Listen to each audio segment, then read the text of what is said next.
গত 2 মাস ধরে আমি একটা প্রবলেম ফেস করছি। সেটা হচ্ছে আমার মাথার তালু মারাত্মক পরিমাণে হিট হয়ে যাওয়া। আর কান দিয়ে হঠাৎ করে গরম ভাপ বেরোনো। একেক সময় এমন মনে হচ্ছে যে 2 টো কম্বল গায়ে দিয়ে আমি বসে রয়েছি, এত ঠান্ডা লাগছে। আবার একেক সময় এমন মনে হচ্ছে গরম লাগছে যে আমি ফ্যান চালিয়ে আমাকে বসে থাকতে হচ্ছে। মানে মারাত্মক পরিমাণে আমি সাফার করছি এই 2 মাস ধরে।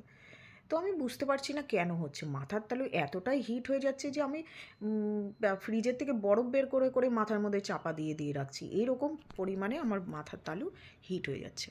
আমি বুঝতে পারছি না, হাসব্যান্ডকে বললাম, আশেপাশের লোকেদেরও সঙ্গে একটু ডিসকাস করার চেষ্টা করলাম। হাসব্যান্ড বলল, ও ওর দিদাকে দেখতো যে আমাদের তো এখন তো আর সেই পরিস্থিতি নেই। আগে যেমন চালের ঘর ছিল, সেই চালের ঘরের ওপর লাউ গাছ, কুমড়ো গাছ এগুলো আমরা দেখেছি ছোটোবেলার থেকে দিয়ে রাখতে।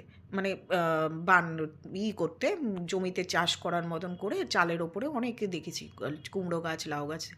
এবার ওর দিদা কী করতো, যে ওই কুমড়ো গাছের ডগাগুলো কেটে কেটে ওর তলায় নাকি বাটি বসিয়ে রাখতো। আর ওর যে রসটা আসতো সেই রসটা নাকি উনি মাথার মধ্যে ধুতো, মাথার মধ্যে দিয়ে দিয়ে রাখতো, জল ঢালতো, ওই গাছের রসটা ঢালতো। তো আমি ওতে নাকি ওর দিদারও নাকি এরকম মাথা হিট হতো, তখন নাকি এরকম করতো। তো এখন তো আর পসিবল না, এখন তো বাজার থেকে আনলে পরে রস তো বেরোয় না, শুকনো শুকনো সব ডাঁটাগুলোর মধ্যে শুকনো থাকে। যাই হোক, আমি কারো কাছে শুনলাম তেলাকুচু পাতা আছে, সেইগুলো মাথার তালুর মধ্যে থেতো করে দিলে পরে নাকি ঠিক হয়। তো আমি ভাবলাম যে এই প্রবলেমটা আমার একা নয়, অনেকেরই আছে। তার মানে ওর দিদার হয়েছিল, মানে অনেক আগের থেকে হয়েছে। তো কেন হচ্ছে কারণটা আমি কিছুতেই বুঝতে পারছি না।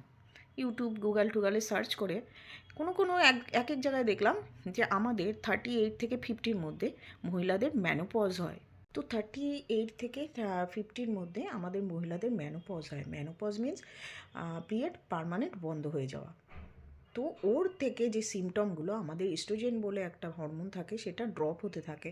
ওই কারণে আমাদের শরীরে নানান রকমের প্রবলেম, এই প্রবলেমগুলো আসতে এক একটা মহিলাদের এক এক রকম প্রবলেম হয়। তো আমি এই প্রবলেমটা এখন ফেস করছি। তো এখন ভাবছি যে এরকম তো শুধু আমি নই, আমার মতন বহু মহিলারা এই এই সময়টা এই জিনিসগুলো ফেস করছে। তো তাদেরকে আমি বলবো, এর সলিউশন আমি খুঁজে বের করেছি একটাই, যে এর মধ্যে আমাদেরকে ফিজিক্যাল অ্যাক্টিভিটিস, মানে আমরা এক্সারসাইজ করা, যোগা করা, এগুলোর মধ্যে আমরা যদি থাকি, তাহলে এটার থেকে অনেকটা মানে আমরা রিকভারি করে নিতে পারি। আর হচ্ছে এটা আমি শুনেছি, হয়তো 2 বছর কি 3 বছর আমাদের সাথে এইরকম প্রবলেমগুলো চলতে থাকবে। হঠাৎ হঠাৎ করে রেগে যাওয়া, হঠাৎ করে কান্না পেয়ে যাওয়া, এরকম আমাদের সাথে এই সিমটমগুলো চলতে থাকবে। আর এটাকে ভয় পেয়ে লাভ নেই। এটা আমাদের লাইফে, প্রতি কটা মহিলাদের লাইফে আসবে। তো আমাদেরকে সেটা কন্ট্রোল করে চলতে হবে। আর এক আর সবথেকে বড় হচ্ছে আমাদের একসেপ্ট করে নিতে হবে। আমরা যেমন ছোটোবেলায় ভাবতাম, কাশ এখনই যদি আমি বড় হয়ে যাই, এখনই যদি বড় হয়ে যাই, সবাই ভাবতাম।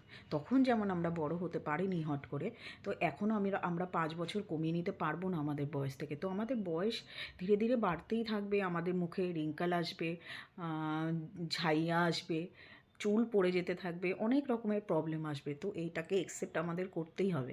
এবার এগুলোর মধ্যে দিয়ে নিজেকে অ্যাক্টিভ রাখার জন্য আমাদের এক্সারসাইজ, যোগা এগুলোর মধ্যে আমাদেরকে রাখতেই হবে। আর সবথেকে আরেকটা জিনিস আমি দেখেছি, এই সময়টা আমার যে প্রবলেমটা হচ্ছে, আমার ভিটামিন D3 আর হচ্ছে ম্যাগনেসিয়াম, এর কমিটা চলে আসছে। তো ডাক্তাররা, গাইনো ডাক্তারের কাছে যখন আমি গেছিলাম এই প্রবলেম নিয়ে, তো গাইনো ডাক্তার বলেছিল হরমোনাল থেরাপি নিতে হয় কিছু কিছু, আর ভিটামিন D3 আর ম্যাগনেসিয়ামের ওষুধগুলো আপনাকে 2-1 মাস কন্টিনিউ রাখতে হবে। এটা রাখতেই হবে। আগে টেস্ট করে নিতে হবে, যদি তাদের ঠিক থাকে তো ঠিক আছে, আর যদি ঠিক না থাকে, এই সময়টাকে আমাদেরকে রাখতেই হবে। কারণ এই সময়টাই আমাদের এইগুলো ড্রপ হতে থাকে।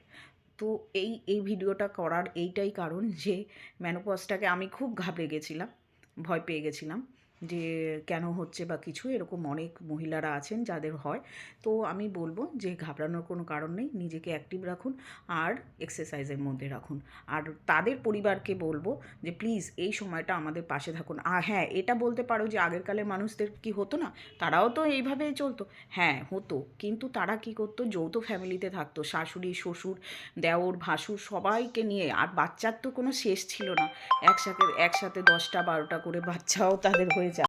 আমার দিদার, আমার মামারা, আমার মায়ে মাসি মিলে মানে 8 থেকে 9টা এরকম তো আমি দেখেছি। তো তারা কি হয় ওই সবের মধ্যে এত ব্যস্ত হয়ে যায়, আর তাদের কাজ তো খুবই, আমার মাকে দেখতাম ঘর মোছা, তারপরে উঠোন ঝাড় দেওয়া, এগুলো সব ছিল, এগুলো এদের অলরেডি ফিজিক্যালি অ্যাক্টিভিটিস হয়ে যেত। কিন্তু আজকাল আমরা সেগুলো করতে পারি না। তার জন্য আমাদের একটাই উপায় আছে, এক্সারসাইজ করা, জিমে যাওয়া, বা জিম যেতে না পারো যোগা করা, মেডিটেশন করা, এগুলো করতেই হবে। তো ভিডিওটা যদি ভালো লাগে তাহলে শেয়ার করে দিও। নমস্কার।